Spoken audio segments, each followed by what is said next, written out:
supposed to help us improve our quality of output. Are there issues with quality? Yes.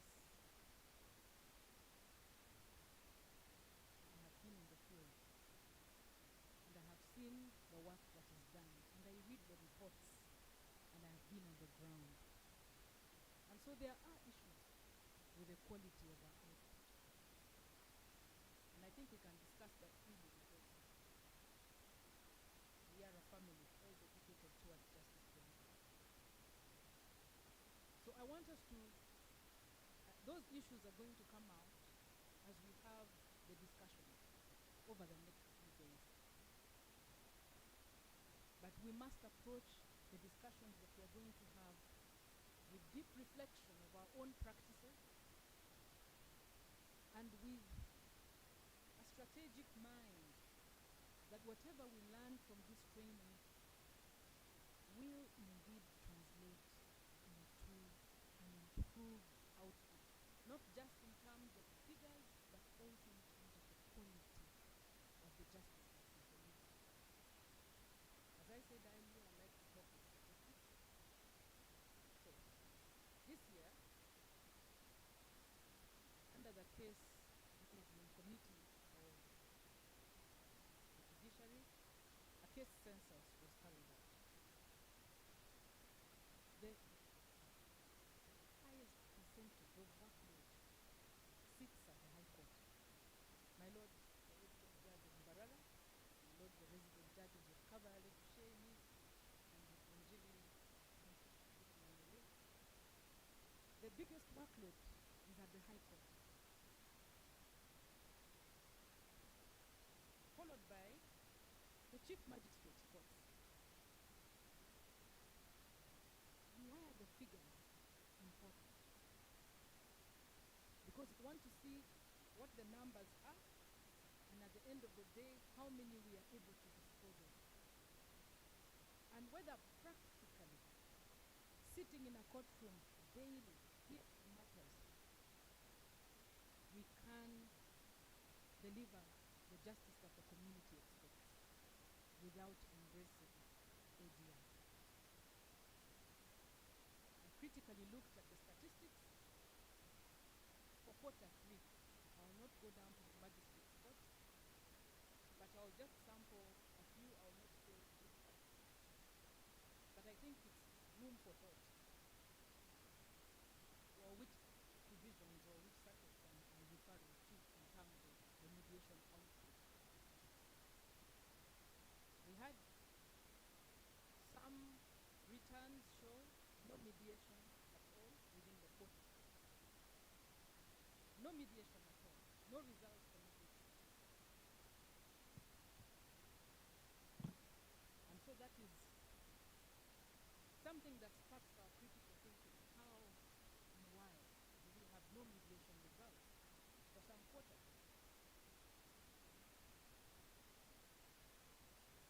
In others, there is a mediation result, but where probably about 60% or 70% of the returns show failed mediation.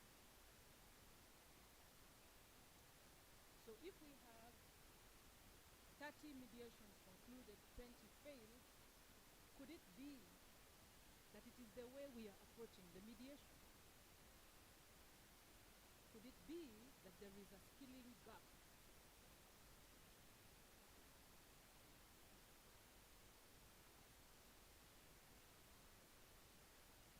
As for plea bargain, over the next few days we will share with you some of the returns or the reports that we have received from the appellate courts.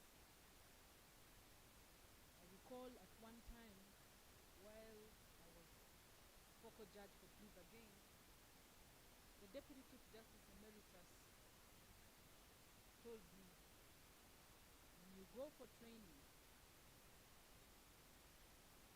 could you tell the judicial officers to just follow the rules? Why? Because the appellate courts show that there are gaps. So that is why we are here, to train.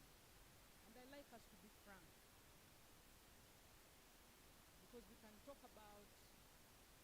ADR until the cows come home, but the returns will not show unless we strategically and deliberately move to embrace it in our disposal cases. And where we have challenges, to be able to flag this out, because the focus should be justice delivery, the focus should be a people-centered justice system. The people that appear before us are not interested in our case statistics. Each of them wants a return, wants a judgment, or wants their cry for justice met. And that is why we are here, training and retraining.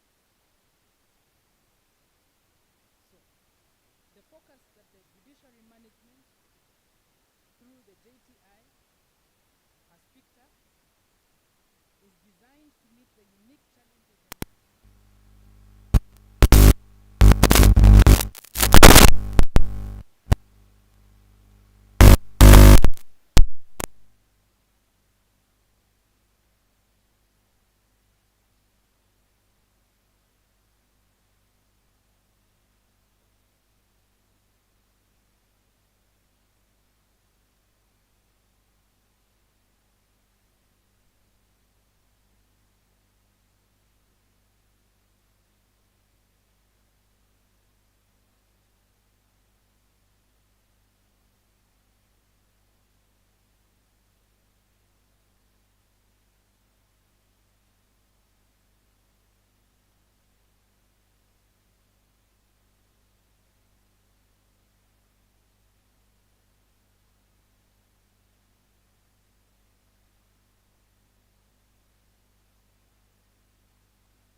issues.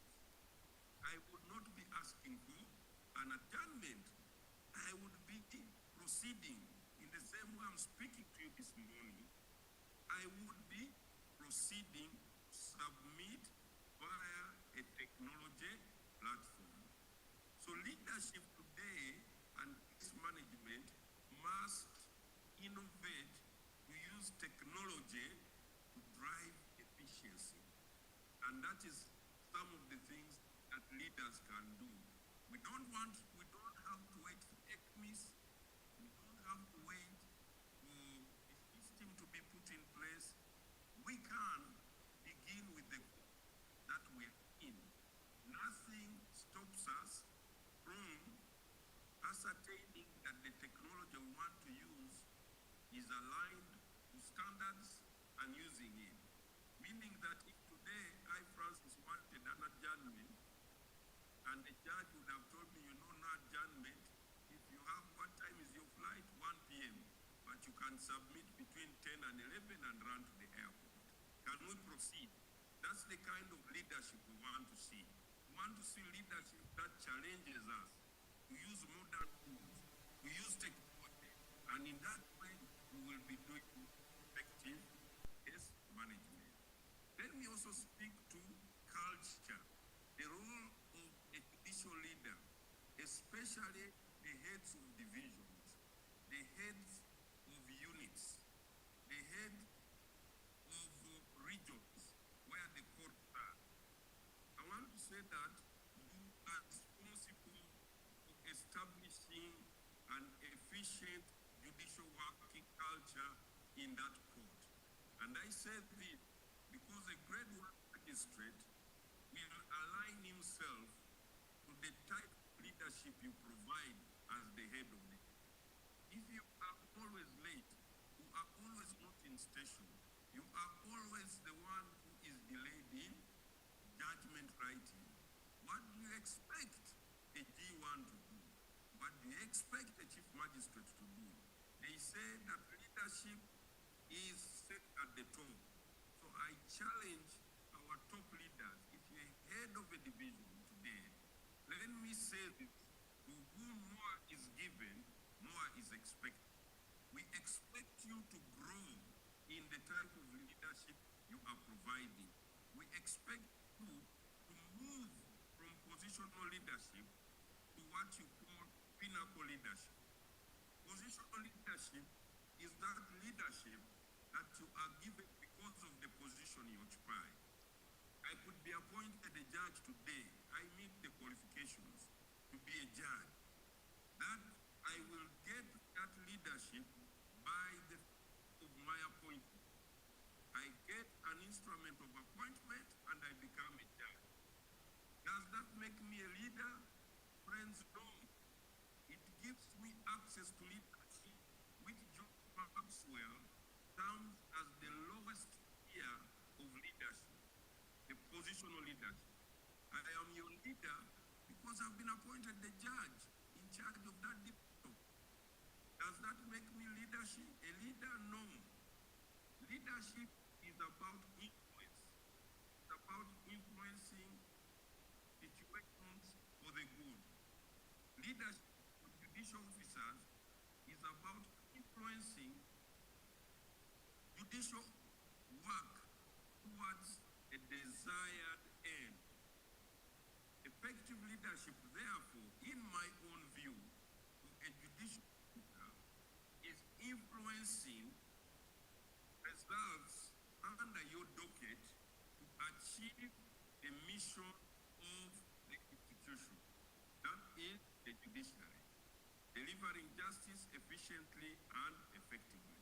So if I'm appointed today, I only have the position of leadership, but there are 5 levels to which you must aspire to cross.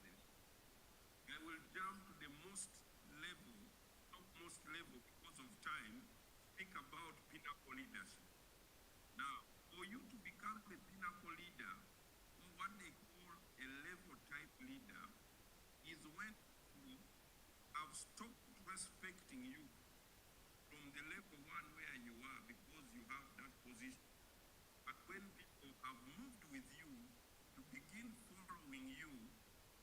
once they believe in you for the things that you are able to do as a leader, you have a track record of results, you have a track record of integrity, and that type of leadership, I submit, is very critical for us today, because you begin the work of being appointed in a position, but I submit that for you to be truly inspirational, for you to leave legacy, you must move from that appointment, positional leadership, to a level type leader. You become a pinnacle leader. That type of leader is one engages in transformational leadership. You can only be called a type 5 leader when you are not a judge by fact of your appointment. You become a level 5 transformational leader because every time they send you to a particular station, you engage the stakeholders and leave a mark.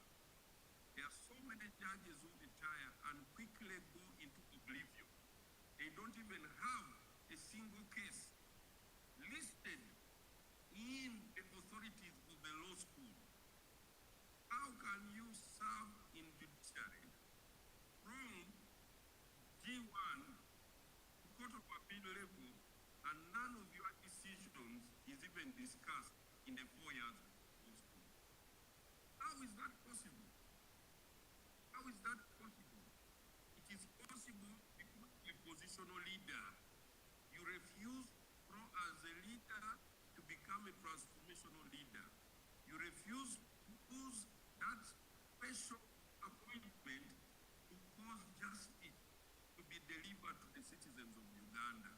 You came and occupied the position, and that's how you've left without any significance. None of your decisions is discussed even in year 1 as a footnote. In all the courseworks of university, none of your decisions features. Can you say you have been an effective judicial officer? My answer is no. And that's why I say leadership is just not position. Through jurisprudence, you must be able to cause change. Through innovation, you must be able to deliver results. And that is why for me the subject of leadership is very important. And all of us are leaders. And I'm happy to be speaking to you in the capacity of a leader. Because a leader has a law. They say that leadership is the code. Everything else is effect. When we speak about case backlog, what is the code? Poor leadership. What is the effect? Increased backlog. That's why when we start such meeting, I am happy that we are starting a conversation on leadership. Because if we understand the unique calling of our role as judicial officers and the importance that society attaches to us as leaders, then we will begin to be effective in case management. Case management will not be an issue. We will go for training like we are doing today, but beyond the training, we will be hungry for new principles, new dynamics that make us one as effective leaders. Because when we grow as effective leaders, then case management becomes very, very good. So I want to say that part of the things that effective leadership can do today for us as judicial officers is just ensuring that we see a reduction of delays and backlogs. How? One, through effective leadership, you learn from credibility in the case management. You look at a case not just from a single aspect. You look at the filing of a case and begin to think holistically. How am I going to take this case out of the corridors of the court quickly? That's a leadership tool. We are going to think about, one, do I do quick hearing? Two, do I deal with prioritized hearings? Three, is this a matter I can do ADR on? So you are going look at a case from very many angles. And when you begin to do that, then you begin to deploy the most efficient tool to deal with the case. So I want to say that, for instance, innovation then becomes part and parcel of your leadership. How would innovation work? Innovation would help case management in many ways from a leadership perspective. One way is promotion of early settlement or resolution of the dispute itself. If you innovate as a leader, you will find that some of the cases don't even need to be court. What do you do with such cases? You begin to understand that as a leader, I need to read alternative justice strategy of the judiciary. What does it mean for me? How can I use it in my jurisdiction? You begin to understand that today 90% of the people don't use courts as a place of resolving their dispute. They prefer to use traditional institutions, to use LC, to use their clans, to use churches. So as a leader, you then step out of your cocoon as a judicial officer and you begin to engage these stakeholders by training them, empowering them to begin resolving disputes more effectively. You begin to say collaboration and not competition with other justice sectors. But also the other issue that you begin to understand, that ADR itself today is paying promotion. ADR is no longer an exception. It's no longer a footnote for me as a judicial leader. ADR is gaining traction globally as a preferred way of resolving disputes, especially mediation. You begin to look at things like early neutral evaluation. In the UK, the courts have now said nothing, for instance, stops a judge before even the case is heard to engage in early neutral evaluation, even without the consent of parties. This means that as a judicial officer, because you are thinking innovation, you are thinking quick resolution, you are thinking effective case management, you are going to think about the best way to settle this matter at the earliest. The use of electoral evaluation is one of them. In the UK, this is now made to mean that a judicial officer can assess merits of a case and offer a non-binding opinion to help the parties settle their dispute, even if some of the parties object. There used to be a judge who used to indulge us in commercial court in a very interesting way. Later on, we thought that he was jumping into the merits of the case before hearing. But he would interrogate the case at a very early stage and then pose the question to us, counsel, you still want to continue with this case or you want to settle? If you want to continue, let's start the hearing. But behind that statement, he would have raised very, very pertinent questions. And some of the questions, counsel could have ignored them in advising the client filing court. So that mechanism of using early neutral evaluation, I submit, may not be in the rules today. But you as a judicial officer, nothing stops you from leading your court in an innovative way to deploy some of these tools to deal with case management. I do that a lot in mediation. And many times I ask parties, have you thought about in a manner that gets parties to begin thinking about how better they can resolve this matter. So the key is for me here, a takeaway of this point is, use ADR, use court annex mediation. If there are some judges you know, or judicial officers, or magistrates who are able to do ADR in that station much better, begin to send complex matters to them so that they can help to deal with case management. So being nimble, being agile, and also thinking out of the box are tools that only a judicial officer who is leading well can deploy. So I want to say that effective case management will stand a lot on your innovation as a leader. You do so by looking at the tools that are available, promote early settlement and early settlement or resolution of disputes, but also you begin to use ADR in a much deeper way. Then let me also say, enhancement of transparency and accountability are some of the things that we would like to see a lot coming in. You know, accountability in case management is very important. For instance, when you're in a division, you know all stakeholders and all of us, even before you start a annexed mediation, even when you know that we are all going there in this season, how do you prepare stakeholders to embrace mediation? It is about being transparent. It's about being accountable.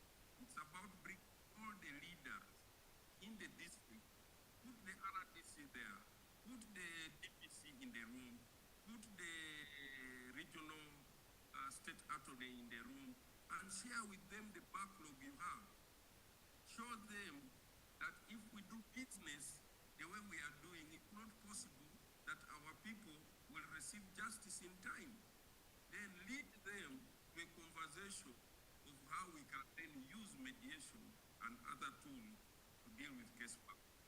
That stakeholder engagement and buy-in is something you can only do when you choose to put on your hat as a leader and not a judicial.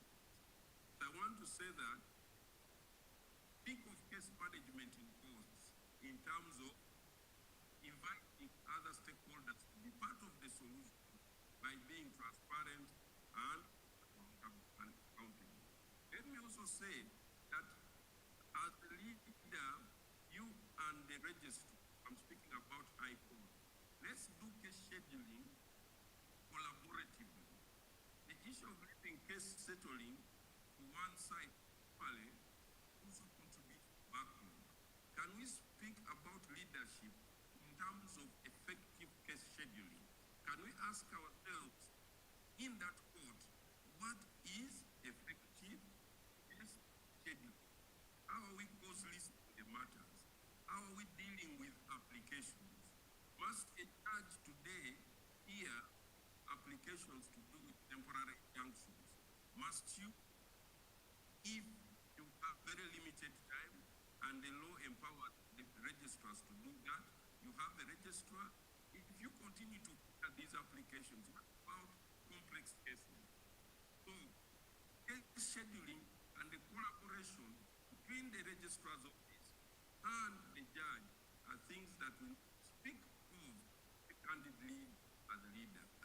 So we need to speak about effective pre-trial management, deploy what we need to do. We need to speak about monitoring and oversight, tracking cases and intervening when delays occur. I've already spoken about utilization of technology, but also prioritization. So let me end by saying there is a deep interplay between good leadership and effective management in the following ways. One, effective judicial leadership fosters a culture of active case management. But also, leaders, like I've said, set the tone for effective case management by being good examples, by being a light that continues to burn, or the salt that does not lose saltiness. That's what leaders do. Your business as a leader is to motivate the people you are leading and to ensure that you oversee court processes in a manner that leads to effective case management. And I've said that we advocates see good leadership in judicial. And when we see it, we follow it. But also we see bad leadership. When we see, we get frustrated. Hope to be a good leader, one where we like to follow, one who sets the tone for all of us to follow. And the other thing I would also like to say is consistency, continuous improvement and adaptation of best practices.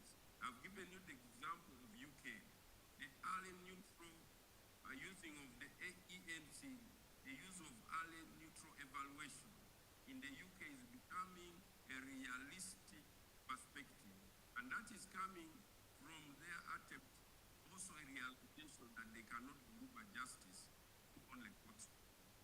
So let me end by saying leadership is what comes out of the courtroom, but in the words of one of my favorite leaders of all time, Martin Luther King Jr., he says genuine leaders have one thing. They have the ability to articulate, initiate, and follow through in their vision. So we would like you to be a genuine leader. Would like you to articulate the vision you want us to follow, but would like you to also initiate ADR in very creative ways, and then follow through to ensure that they are implemented. Friends, when we do this, then the prospect of being justice for all, which is the vision of the judiciary, will then become a real possibility for all of us. Thank you for listening to me, and I will now sit down and ask if there are other questions or anything to follow up. I thank you for the opportunity to speak to you. I again regret I would have loved to be there in person, but due to calling, I am unable. But thank you for even giving me the opportunity to utilize technology to speak to you. Thank you. God bless you. Thank you so much.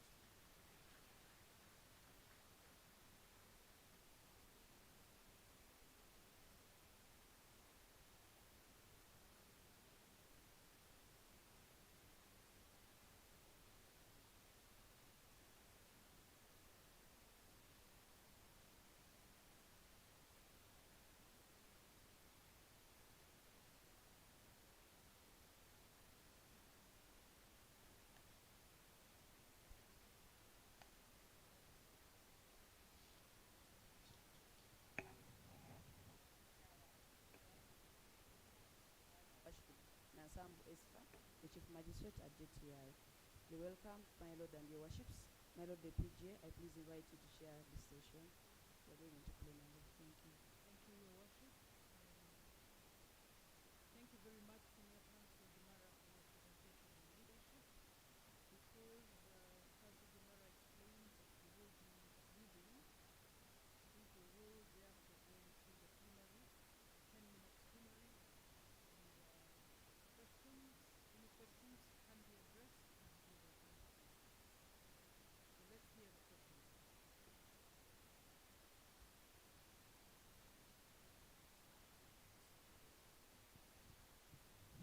Thank you very much, PJ, for giving me this opportunity. Francis, I'm very happy with your presentation on leadership and how judicial leadership affects the case disposal. What has it come out, and I thought it should come out, is that for the judges or for the courts to operate properly, they should not wait for trainings such as this one, that they should turn their courts into a training facility itself, so that you have a learning environment in the court which enables the people from day to day to be able to learn how to run and manage the pace of case disposal. Which means that the leadership then that you must have there must be a leadership that promotes that learning environment. I thought that should come out so that we do not have to wait for 3 months for ED to come. We should be training all the time in the court together as a group, because then you have the judges, and then you have the leaders of the courts who are registrars, who are court clerks and interpreters, moving at the same pace. Here we don't have now the clerks, we don't have the other people of the courts. They will learn anything that we have learned here, and yet when you go there, you will not do their work. So the courts themselves should begin doing that. Thank you very much.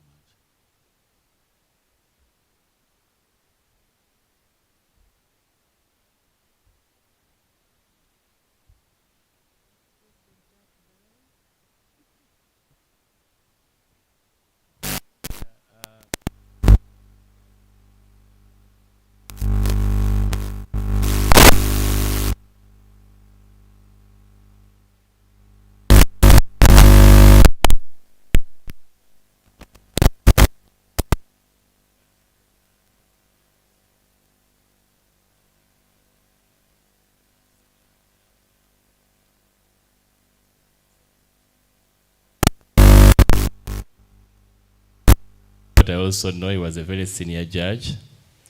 But today, I think just to caution, because we have got registrars and magistrates, when you try that, you often get acting PJ applications for recusal immediately. And I've had many of those. In my courtroom, I'm a person who talks about mediation, especially on family matters. And just maybe to share with other colleagues here, is at the end I keep on saying that now the judiciary as an official policy promotes mediation, ADR methods. So it's the first thing I say in the courtroom, so that you can disarm the lawyers. So as Senior Counsel Mbarara also presents maybe next time, you need to consider it from that perspective, so that we create a come into that arena, not into the facts, but to promote mediation, while officially being covered that the judiciary now promotes mediation as an official policy.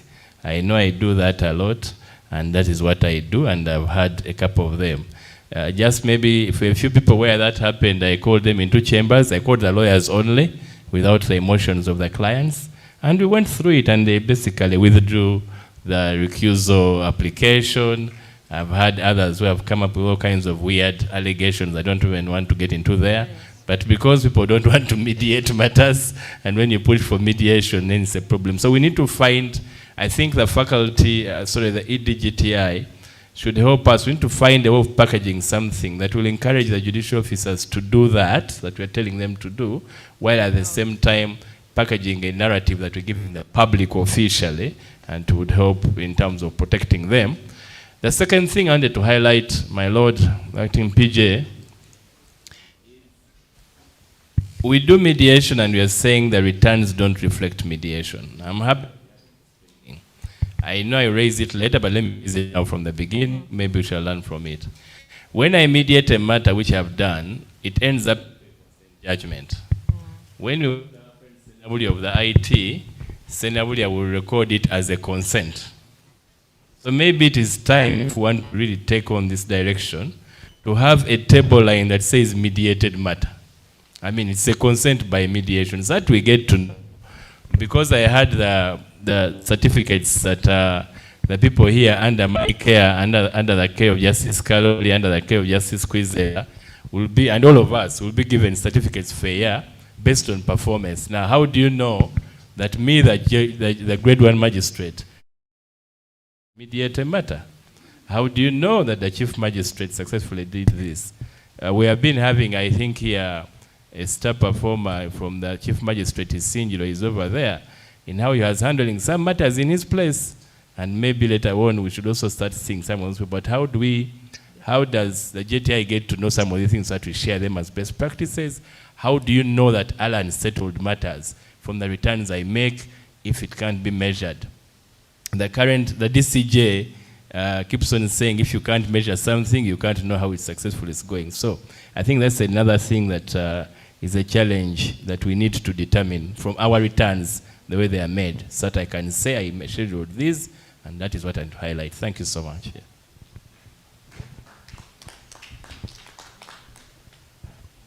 Thank you for that contribution, Resident Judge. Senior Counsel Mbarara, the aspect of, I don't know if it's still online, yes, the UK early neutral evaluation mechanism vis-a-vis the calls for judicial recusal. Could you comment on that before we take the next question? Would you like to say something to that? Yeah, thank you. Thank you so much. That matter was handled by the Court of Appeal of UK and Wales on the legality of ENE, early neutral evaluation. And the court, of course, was giving a challenge about it by one of the parties. But what the Court of Appeal in England did uphold, that even when one of the parties had not granted consent, the adoption and the use of early neutral evaluation was perfectly right for the court to have adopted in the given premises. So by so doing, the Court of Appeal in UK was settling a debate about whether engaging in that would is something, first of all, permissible. And the finding is yes, it is permissible. But when it comes to versus our recusal rules here in Uganda, I think a lot of the calls for recusal are going to come based on sometimes a place of malice.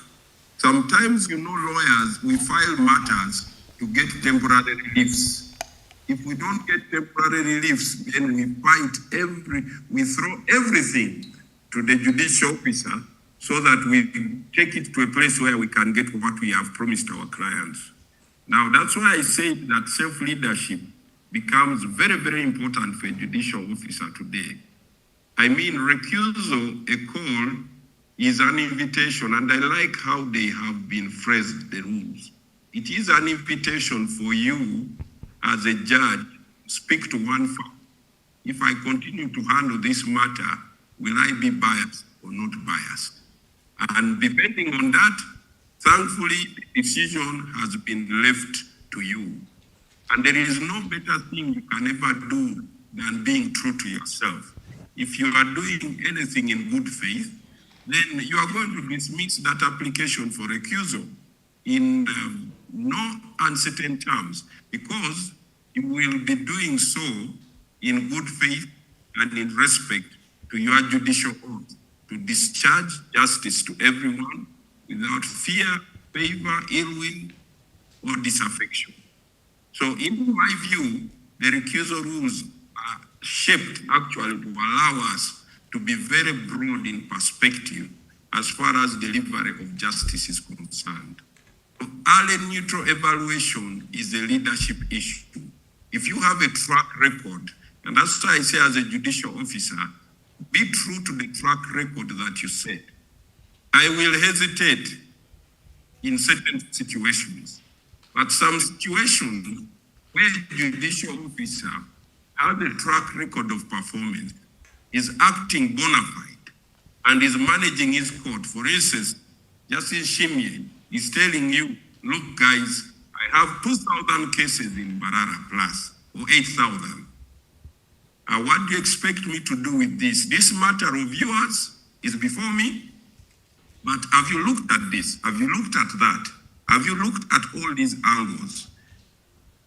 Justice Shimye leads from a place of sincerity, like I believe. It's very easy for the lawyers to buy in and stakeholders. To say, my lord, give us some time. Let's go and think about it.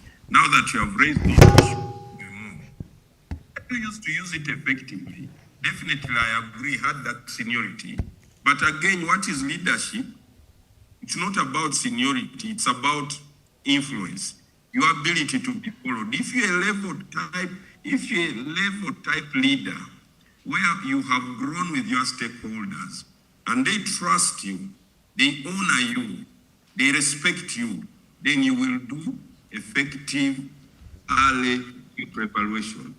But if you're a judicial officer who does not have a track record of doing right, and you are doing it maybe because people have a track record that they know you've eaten money here and there before, then you will not have the credibility. Let me say one thing.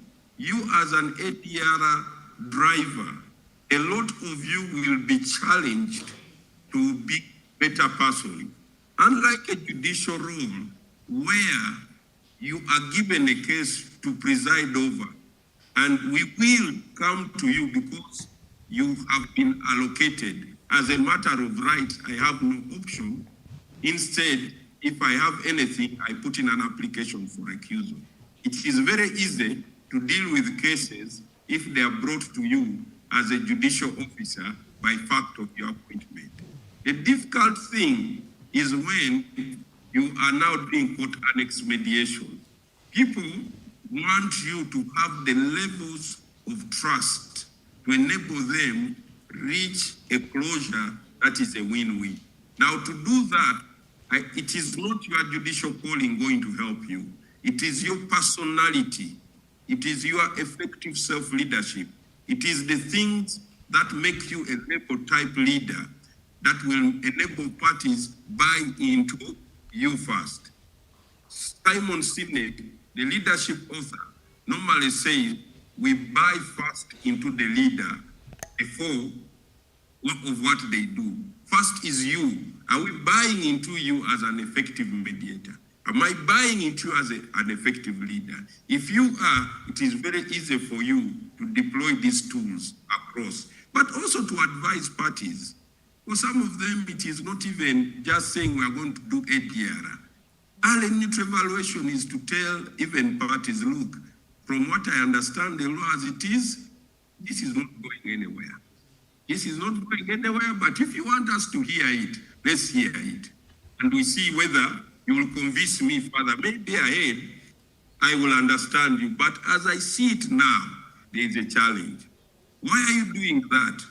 Is to cause reflection, to make the lawyers and their clients see the futility of some of these cases. Indeed, some of them are cases that should never come to court. So, my Lord, I want to say that early evaluation stands a lot on your effectiveness as a leader. If you are consistent, if you are robust, if you are strong, you have the competence and the character of a judicial officer, then you are going to lead and people will follow. Remember, people will follow you because of what you have to offer, not because of the position you occupy. If there's one takeaway we have to have this morning is that you may be a judicial officer, but I may never follow you as a leader. You want me to follow you as a leader, you have to grow from the position, level 1 leader of position to level 5. When you reach level 5, it becomes very easy for me to follow you. So when you say, counsel, go and settle, say, by the time Judge Shimi tells me to go and settle, what has this that I have not seen? You invite me to self-reflect. You invite me to think again. And that's where I say, you set the tone as a leader. You have much more power than you ever. Set the tone, set the tune, and we dance to it. Thank you.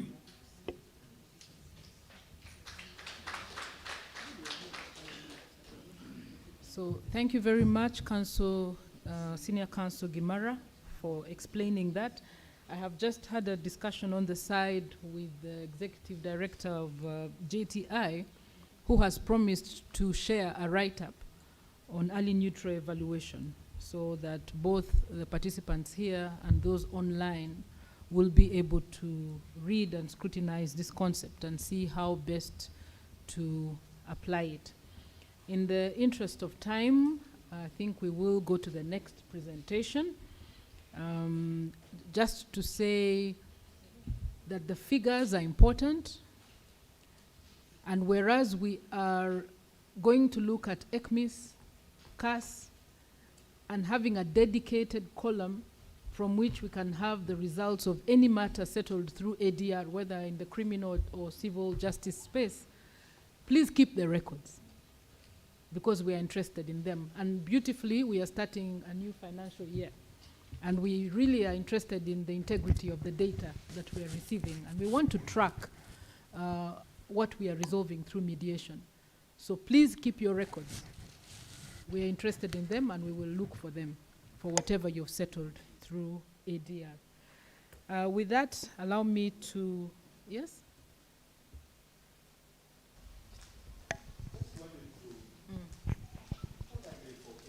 Yes. Please go ahead, my Lord PJ Emeritus. The point made by Senior Counsel Mbarara about leadership. Let me say that by the time we joined the judiciary, so many years ago,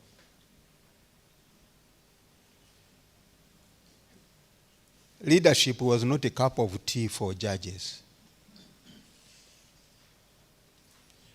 The judge of old did not look at himself or herself as a leader.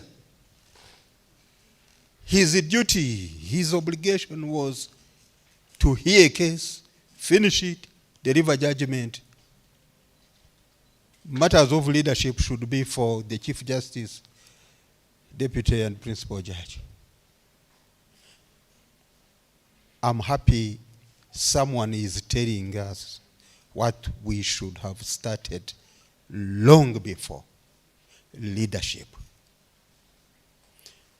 I do remember when we started posting resident judges up country, they didn't know what to do.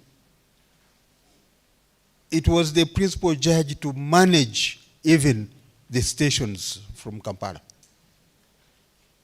Again, the attitude was, that's not my role. My role is to hear cases and finish. So when you see this backlog accumulation, part of it is to do with the leadership Francis is talking about. So I'm so happy that I've lived to see that change from a non-leader, a judicial officer who is not a leader, to a judicial officer who is a leader. Congratulations.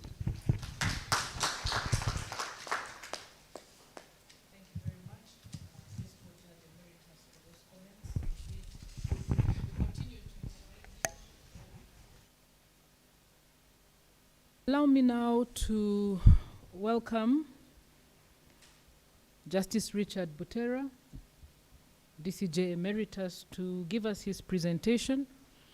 He's going to talk about or give us an overview of the mediation practice, the judge-mediator mindset, and the best practices in mediation. My Lord DCJ, you're welcome to make your presentation.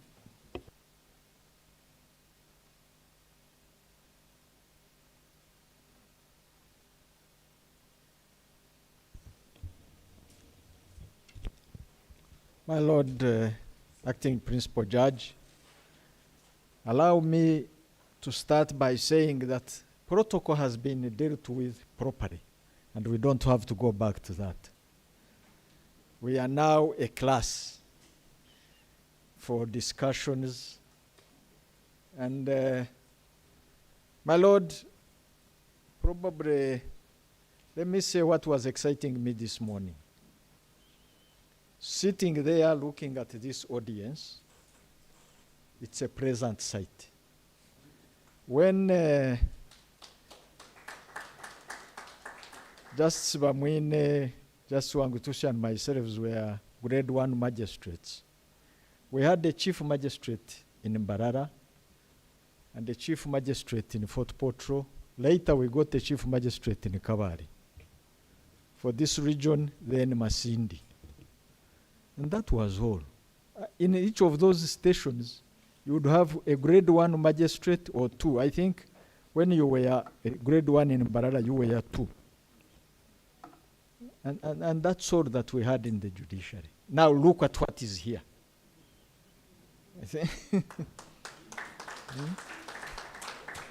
When we were chief magistrates, I think for the whole country we were 14. And then the registrars we had, when I was chief registrar, we were 5. And we used it to manage. But we are now discussing backlog. Where does it come from?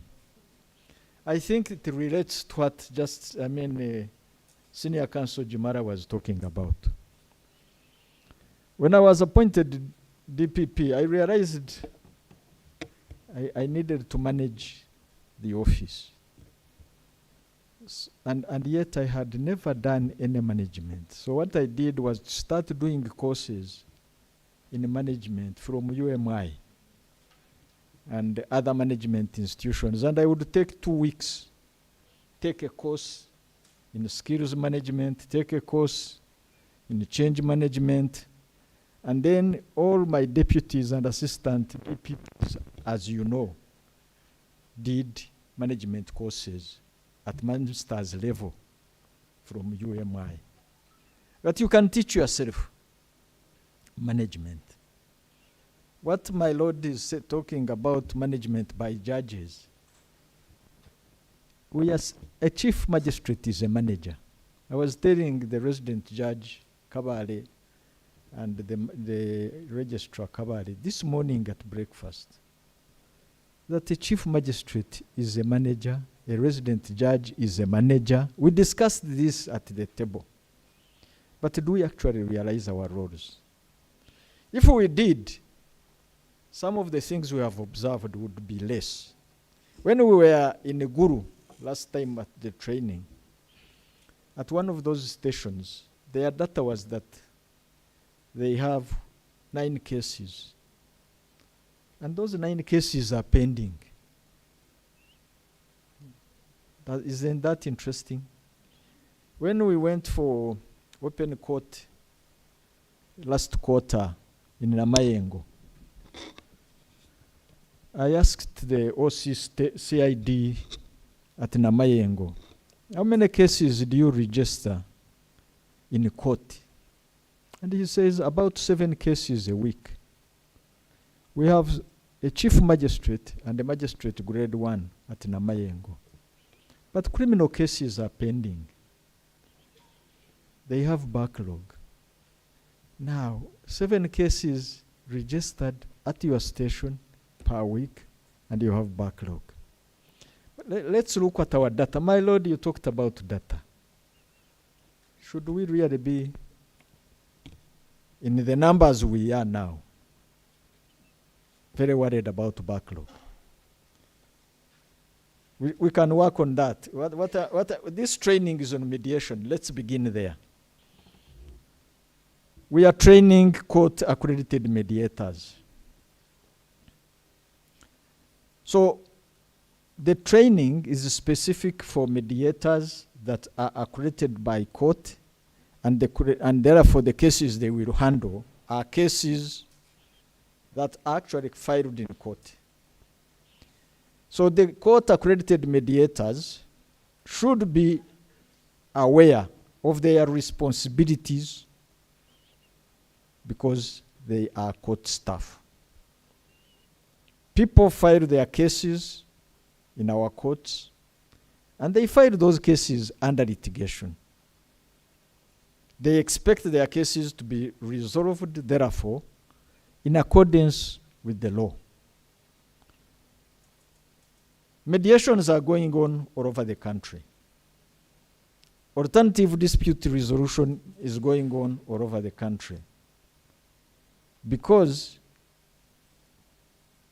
we know that even cases that have not come to court get resolved. As you know, the Hill report of 2024 puts that disputes that come to court are only 10% of the cases that are resolved in this country. 90% of the cases are resolved outside court. We are therefore talking of alternative dispute resolution that is not strange to Ugandans. Probably it is only the awareness. So I think this is the background that put the Constituent Assembly to enact Article 126, Sub-Article 1, 2B, D, and E of our Constitution, from which we get ADR. And I would want us to discuss this article because it is heavily loaded. I'll read it. Article 126 Sabbatical 1 provides, and I quote, "Judicial power is derived from the people and shall be exercised by the courts established under this Constitution in the name of the people and in conformity with the law and with the values, norms, and aspirations of the people." So this is a command from the Constitution of Uganda, that as we do our work, we have to act, one, in conformity with the law, and that's important. So if you're going to mediate, be aware that you have to act in conformity with the law. Be aware also that you have a duty to put into considerations the values, the norms, and aspirations of the people. Sabbatical 2 states that in adjudicating cases of a civil or criminal nature, the courts shall, subject to the law, keep noting the emphasis on the law, that it is subject to the law, apply the following principles. A, justice shall be done to all, irrespective of their social or economic status. So when you go to mediate, please, it is your duty that you shall do justice to all, irrespective of their social or economic status. So in mediation, keep it in mind that the people before you are equal, irrespective of their social or economic status. Then D states that justice shall not be delayed. Part of why we are worried about, we are all driving mediation, is this constitutional principle that justice shall not be delayed. And C provides that adequate compensation shall be awarded to victims of wrongs. So compensation as a consideration for whoever is in the wrong, is wronged. And then under D, reconciliation between the parties shall be promoted. That you have to promote reconciliation in all that you do in the delivery of justice. And of course, E, which provides that substantive justice shall be administered without undue regard to technicalities. So in a mediation, one thing you should know is that technicalities are not your area. Your mediation should be based on the principle that substantive justice is the basic for resolution of disputes. We learn a lot from this provision of the Constitution. One of the lessons is that all power, and this takes me back to Article 1 of the Constitution, that all power is derived from the people. So the justice we deliver is on behalf of the people. You should involve the people and respect them. So all the decisions you reach as a mediator should be lawful, should respect the values of the people you are handling, their culture, their customs. All these should be considered. And you need to consider the people's cultures and values seriously. This is why we are also appealing and trying to involve our traditional leaders, our cultural leaders, religious leaders, community leaders, and other leaders other than judicial officers in mediation. Keep in mind, again, as you handle mediations, of the provisions of Article 28 of the Constitution. Article 28 provides that in the determination of civil rights and obligations,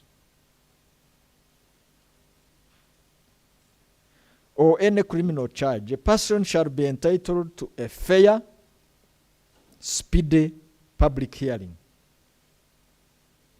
before an independent and impartial court or tribunal established by the law. These people who we are mediating as court-accredited mediators have already brought their matters to our courts. So they expect that we, as mediators, keep in mind that we have to be fair, but also provide expeditious disposal of the cases that we handle.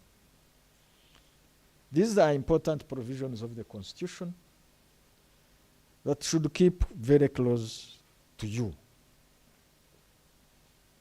Now, the decisions that people agree upon as you mediate, I think let's begin by understanding what mediation is all about. The case that has come to you shall be resolved by a decision in mediation that is reached by the people themselves. It is the people whose case is before you that will reach the decision, not you imposing a decision on them. So, keep it clear to the people that in a mediation, the decision is theirs. They are the ones to take the decision. But how do you achieve this? How do you convince people who have come to your court for litigation, have a case before you, but you now want them to accept mediation? So, you, the mediator, should, before you enter mediation, because we are now talking about court-accredited mediators, before you enter into mediation, you should prepare for it yourself. So, step one for a successful mediation is preparation by the mediator for the mediation of the specific case that has come to you. Are you ready? Have you understood the case before you? Are you prepared for it? Pleadings may have come, but suppose the case dispute is about a forest reserve and people who have settled on it. Then you, the mediator, should first of all, have you studied the law in respect of forests? Suppose it is a mediation in respect of an oil reserve and people settled in that area. Suppose it is on minerals or in a lake and it is on fish. Teach yourself the area and the law of the subject matter of the area of the subject matter of the dispute you are going to handle, so that you have a background that helps you to keep firm and confident when the mediation starts. Research in that area. If it involves the customs of a community, study them. Once you are familiar, that gives you the confidence to handle them. So adequate preparation for a mediator is important.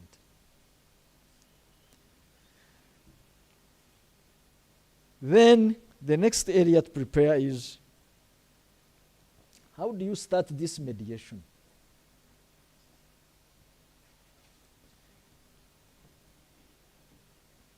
For every mediation that you are going to start, you need to introduce yourself. You, the mediator, need to introduce yourself to the parties. Your introduction has two purposes. The first purpose for a mediator is to sell yourself to the parties. Explain your competence. Explain your experience. By the time you finish this introduction, self-introduction, parties themselves should be confident that you are actually a person who can mediate their case. You are a person who has studied this area, studied that area. The senior counsel, Francis Atoke, Solicitor General Emeritus, will explain this further, the introduction. But also, in addition to introducing yourself, help the parties to introduce themselves. You introduce, apart from yourself, introduce mediation itself. Explain mediation to the parties so that they understand it, so that they know what is going to happen. But for you who are judicial officers, in the introduction of yourself, make it clear that you are not a judge. Personally, I would enter, put the parties together, and say, I am not a deputy chief justice now. I am a mediator. And I will give you no judgment. Please expect none. I have no judgment to offer because I am not expected to give any judgment. I will help you, work with you, and we shall find a solution. So the solution shall come from you. That's very important. So that people, and emphasize that they should relax. It's a mediation, it's not a court hearing. There are no court rules to follow. Keep talking. But keep in mind, this one important thing in the cases we are handling. Parties who come to you, in most cases, come with their lawyers. Their lawyers have filed cases in your court. The majority of cases, people have confidence in their lawyers. So, treat the lawyers with respect. Treat them properly. But explain their role. How do you explain their role? In mediation, parties take the lead position. Lawyers, their role is to help the parties, particularly on legal issues, in reaching their solution. But it is the parties who take the lead and not the lawyers. Please explain this at the beginning so that the parties know that they take the lead, but their lawyers are important and they should be respected, but they are not the leaders in mediation. This is important because if the lawyers feel left out, they will frustrate your mediation. The lawyer will tell his client to ignore. And this I have had the experience of. Normally when I do mediations, because we are still doing a pilot at the Court of Appeal, I would hold a meeting after the successful mediation with the parties and ask them, do we have lessons to learn from this? And they would tell you. An example in one case, the lady appellant said, the explanations you gave us helped us because when I came here, My lawyer had assured me, and the lawyer was in the meeting, that we have a tight case. We have a judgment from the High Court. So let's just come past time, but we shall win. But when you told us that when you come to the Court of Appeal, the appellant and the respondent are now equal. Either party can lose a case, or win it, either on technicalities, or on the subject matter, or for any reason, any party can lose, any party can win. So we have an opportunity in mediation not to lose wholly, but to win or lose on an agreed position that we are certain of. Whereas in a hearing, the judge shall hear the case, go back in his chambers, and write a judgment. The winner shall lose. Rather, the winner shall win everything. The loser shall lose everything. And that's the end of the case. And then we shall have an appeal, and we shall go to the Supreme Court.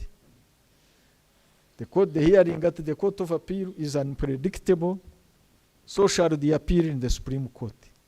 So we don't only lose in terms of costs, but we also lose in terms of time. But in terms of time, everybody loses. In a mediation, we can cut on time. Now, you are selling mediation, you are selling. And she said, I asked my lawyer to reconsider, and we think about mediation. So you see the advantage of involving both the lawyer and the party. She had the opportunity to be brave and talk to her lawyer. As you are introducing yourself to these parties, please set ground rules. At the commencement of any mediation, it is important you set ground rules before the actual hearing begins. This is important because remember that the parties who are in a dispute often, because of the conflict, stop talking to each other. Probably the conflict has developed to a level where they hate each other and they no longer want to talk. This is a moment for you to say, please, in our mediation, each of you is equal to the other. I want you to listen to each other. And at this level, teach them to be patient with each other. I will talk about patience later. Listen to each other and understand each other. Here you can help them.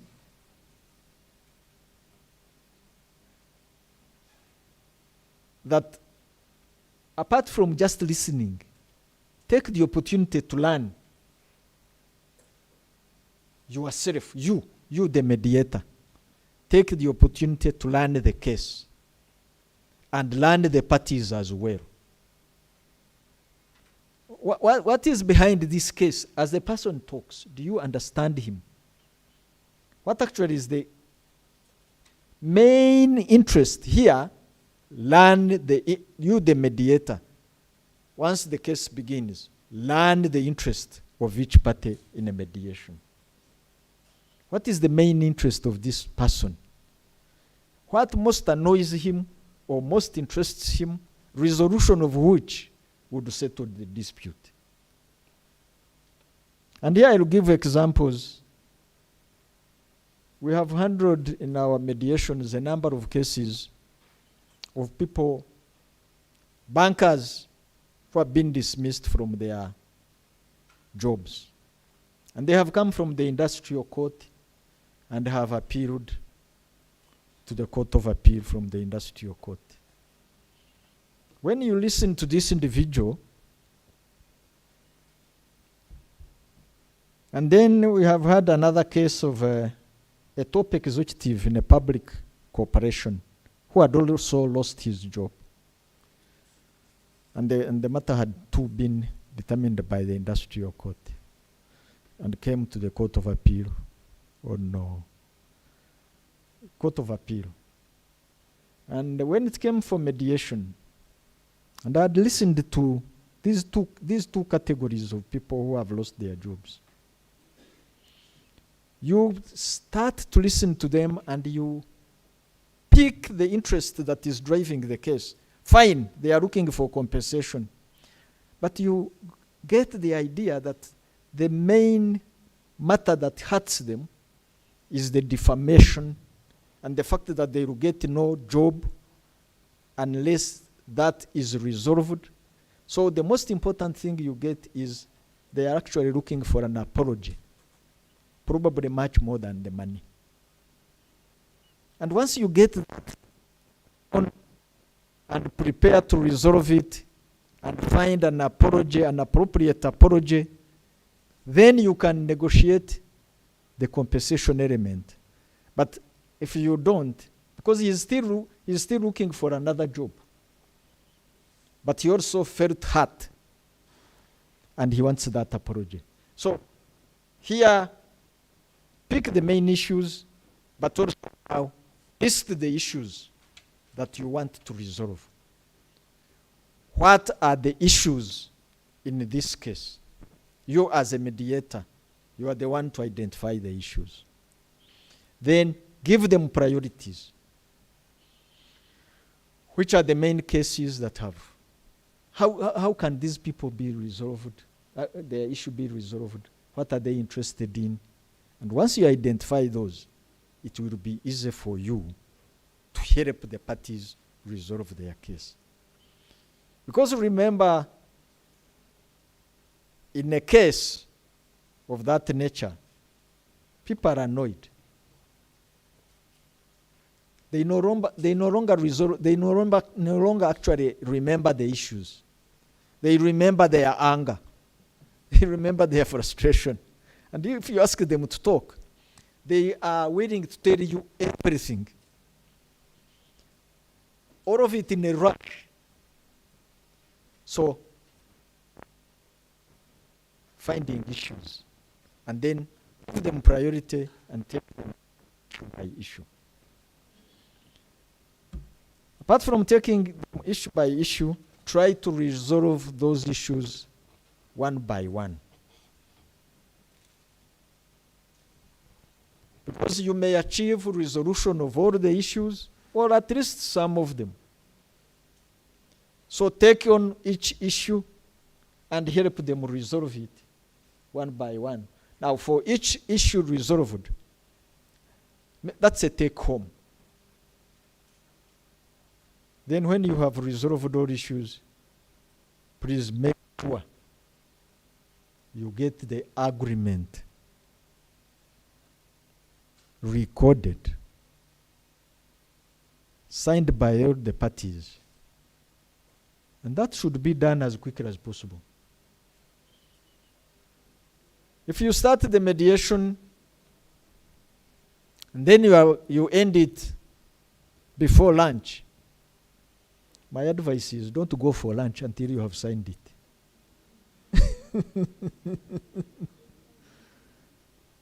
If you end it towards 5, don't go home until you get it signed. When they go home, they have lawyers, they have relatives.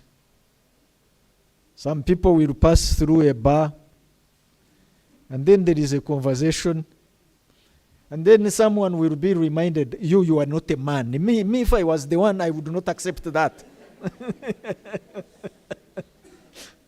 And someone is told that he is not a man. Now he's becoming a man. You know, for us men, we like to prove that we are men. And often some of these disputes actually fights about, am I a man? Don't you think I am a man? And then girls,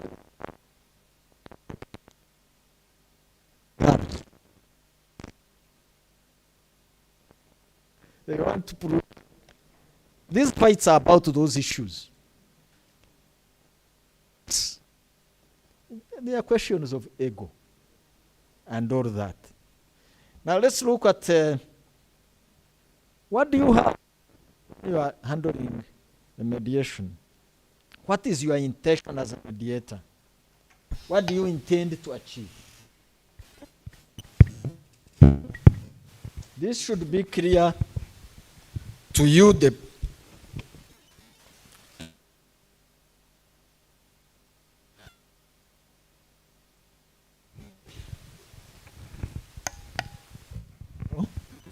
Is it better?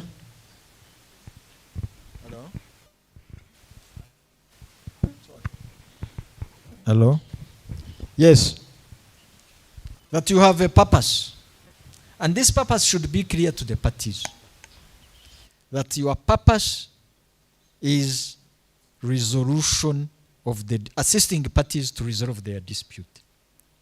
At no point should parties suspect that you have an interest other than that and that alone. It's not that you are interested in the case. No, your interest is resolution of the dispute, assisting parties to resolve their dispute, and that should be all along. If at any stage it is apparent that you have an interest in the case other than assisting parties resolve it, then there is conflict of interest. Please withdraw.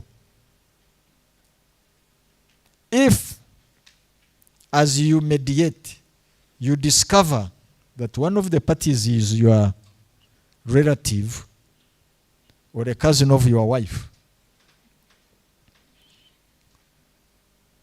or the business being conflicted about, you have an interest through your brother or sister, please, for conflict of interest, withdraw from the case. Because in all cases, you must conduct mediations in a good faith of party autonomy. Autonomous in mediation, your duty is to assist them to resolve the mediation.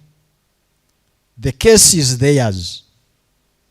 The case that you are handling belongs to parties. It does not belong to you, the mediator. It does not belong to the lawyer. So once a settlement is reached, it is a settlement between the parties and not between the lawyers. It is the parties to sign the agreement. The lawyers may sign it, but they are really witnesses. You may countersign it, but each party must sign the agreement, because it is their agreement. The other principle is impartiality. You, as a mediator, you must conduct the mediation in an impartial manner. You must disclose to the parties all the circumstances that might call into question your impartiality. If the parties, after your disclosure, agreed with the mediation, then you continue. But if you have any relationship with any party or with any of the lawyers, bring it to light and let the parties continue to trust you, and then you can continue with the mediation. Third principle is confidentiality.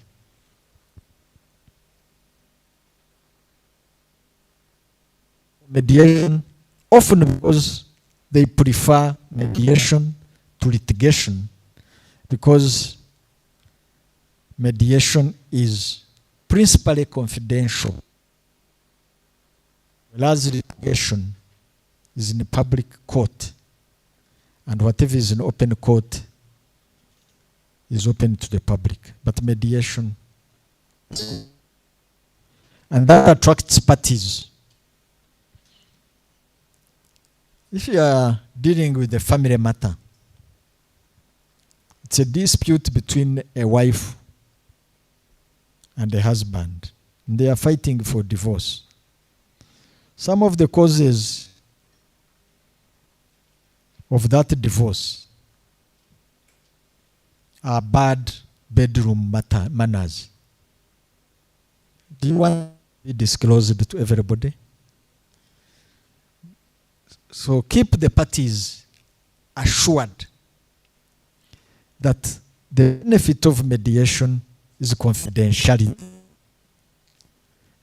It may be a business, and Coca-Cola is disputing with Coca-Cola. And the issues may lead to their trade secrets. It is important that they know in the discussions that their trade secrets will not be revealed. That might actually be the cornerstone for the mediation you're handling. Confidentiality. The third principle is restoration of relationships. In litigation, the parties lose or win. The judge gives his judgment and it's final.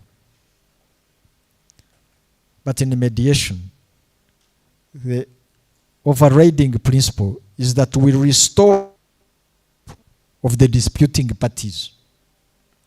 And when we look at the cases we handle in our courts, reflect on the cases you're handling at whatever station it is. You'll see that there are probably principally three principal categories. One is family. You are managing estates, you are managing disputes in a family, you are managing relatives over whatever the matter. The second category, so for family, people want to go back and be relatives because you are not going to stop them from being relatives after their family dispute. If it's an estate, if you resolve the dispute through mediation, parties will go back and be relatives again. You will assist them through mediation. If it's a business, people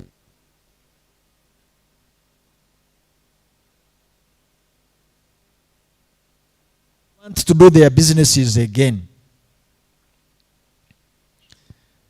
This is where you need also to teach lawyers that if a case between business companies is resolved, their relationships may be restored. Once they are restored, they go back to do business again. But if the case goes on for 20 years, the businesses have collapsed. Is that lawyer going to get another case from any of the companies that have been fighting for 20 years, from grade 1, chief magistrate, to High Court of Appeal, Supreme Court? But if the business is resolved quickly, cheaply, that lawyer is going to be referred to as a facilitator for mediation, and he will get reference for another case. But the parties themselves will still be in the business and may come back to him. They may also go back to do business with each other. One of the cases I recently resolved was involving a company that had an employee who had been terminated rather harshly, but later they discovered the person who had done it from within the company got himself to lose the job, and then they found out this employee had been unfairly treated. The matter had been resolved at the High Court and came to the Court of Appeal. By the time we resolved the dispute, one of the elements in the resolution of that dispute was an agreement that they will not hire him again, but they are going to give him consultancy in the area in which he is specialized. And that was a key element in the agreement in mediation. And that element was restoration of relationships. Focus on this, and it will help you resolve the disputes. Handle restoration of relationships. I want to emphasize is patience. You need to know you yourself should be patient in every mediation. Be patient. You may strictly look at how you manage your time, but be patient with the parties. Because through conflict, they are impatient with each other. So, you should be patient yourself, but also teach them to be patient with each other. So, patience from the mediator, patience from patient in listening to each other, patient in learning each other's case, and solution. Without patience, you're not going to do mediations. They will be frustrating. Reduce the antagonism between the parties. And you teach them patient works.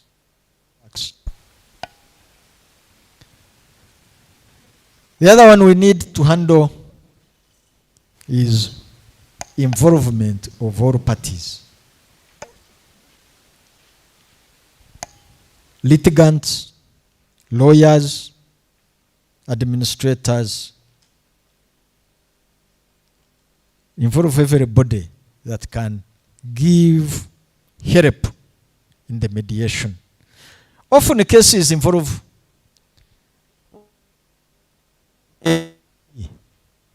A and B for plaintiff, A and B for defendant. But behind each of those cases, there are other parties. The case is between Mukasa and Mbide. But is a land case actually involving Mukasa and Mbide alone? There are cousins, there are brothers, there are uncles. All these are parties who have an interest. They may help you if you listened to them and they gave ideas. So the more people you involve, the better. The other one I want to comment about is we are going to discuss mediation for 2 days. Please, it's not enough. Teach yourself. After here, there are books, there is literature. Continue to teach yourself. You will learn. Myself and Francis Satoke were in class for 18 months, but we are still reading mediation. It's wide. After 2 days, you will learn how to study mediation. Then you'll be a successful mediator.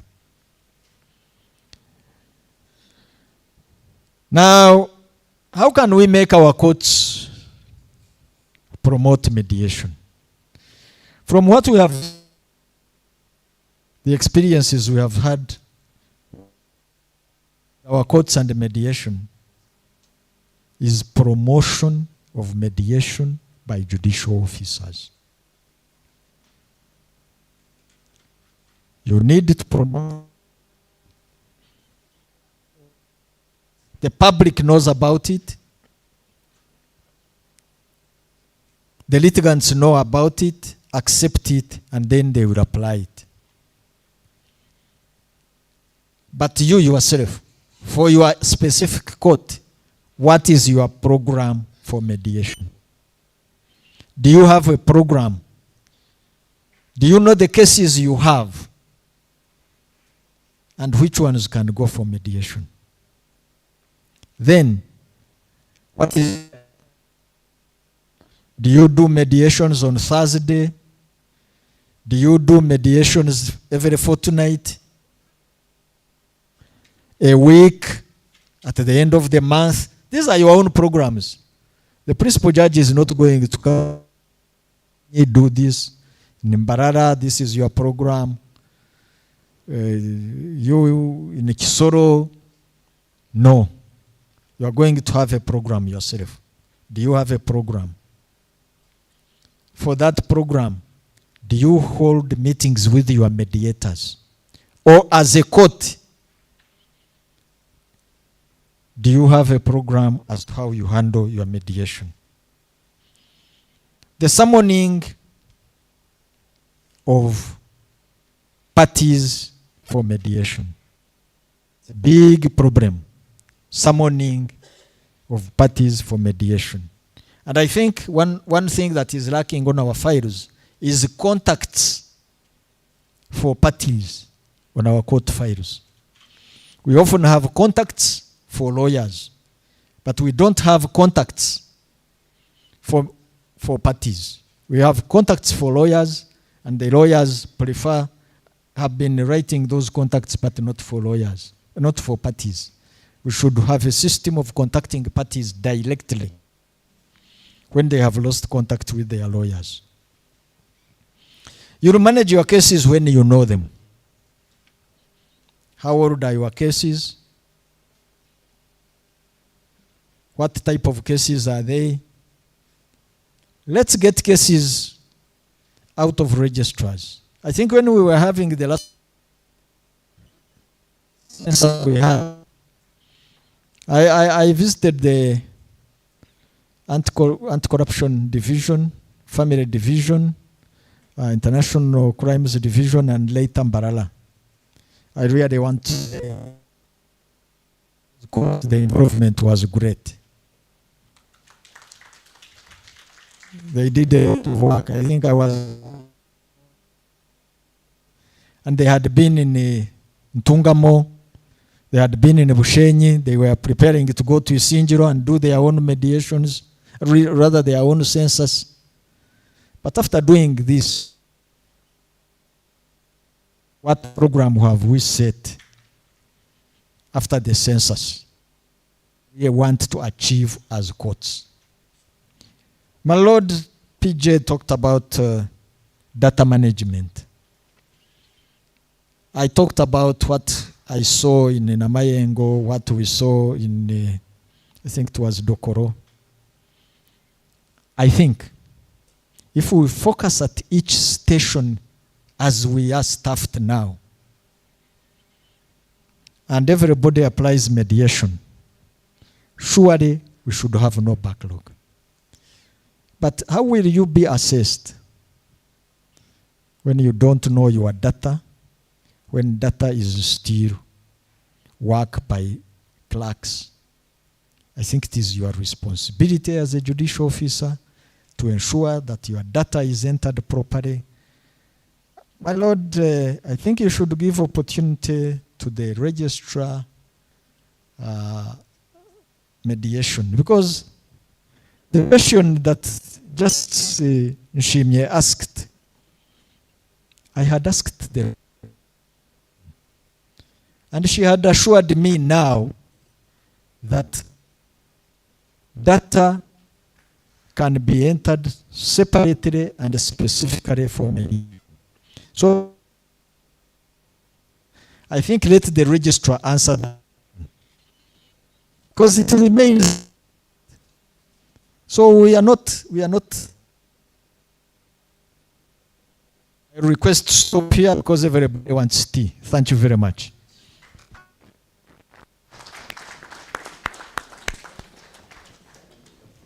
My Lord, thank you very much. That was an excellent overview. My Lord, DCJ Emeritus, thank you for that excellent overview. I think listening to you, for those that have done mediations before, they can identify where some sticky points in their mediation may have arisen from. But for those that have never done it before, I think it sets out what you need to do and what is going to yield a successful mediation. As a mediator, I must say that one of the issues that has always been a challenge for me is managing the egos in the room. And sometimes the mediation fails, my Lord DCJ, after you have agreed on issue number 1, assuming it's a divorce petition, you agree on the divorce. When it comes to the children, there's an agreement. When it comes to the property, there is an impasse. And then one party says, well, if we are not agreeing on the property, then I am not even interested in the divorce, and it undoes all the days of hard work that have gone in. And this overview really helps us, just giving us the points to look at and how to navigate. But I believe the details are going to come over the next presentations, and the questions will be entertained. How do you handle that?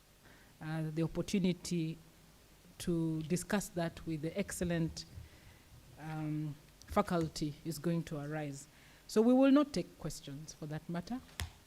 Let's take a tea break and return for the next presentation thereafter. Your Worship, Manager of the programs, please indicate how much time we have for tea.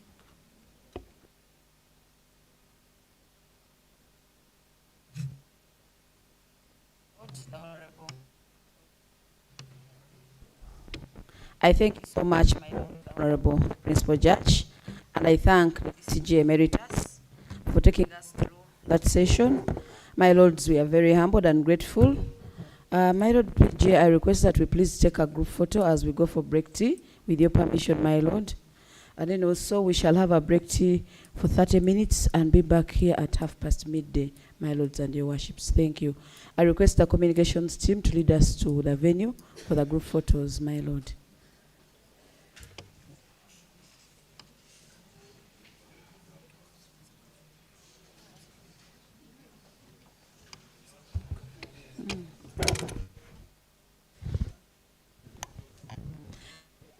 She's communicating to us that we should move yes, for group photo, and then we go for break tea.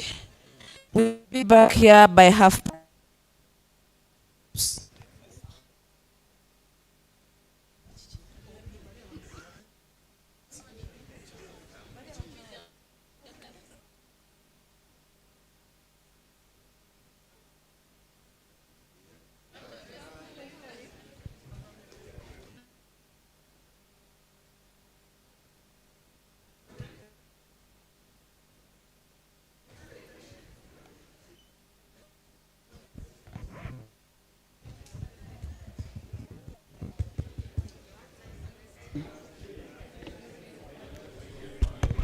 My Lords and your Worships, please, there's some communication here by the Registrar JTI. My Lords and your Worships, please pardon me, there's a communication that our worship needs to make before we adjourn for break tea. Members, let's please sit for a while to break into groups. Your Worships and my, we are going.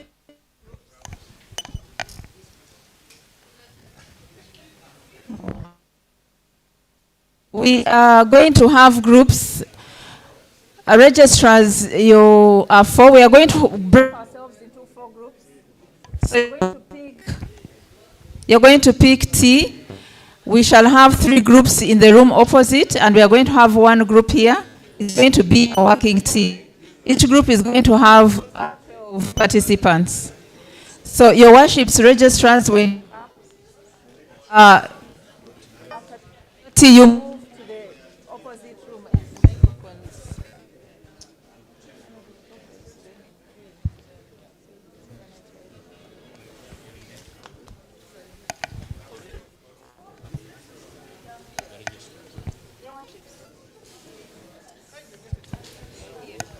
Registrar Kabale works with his judges to identify the total. Registrar Mbarara, the same. Registrar, you get it, eh?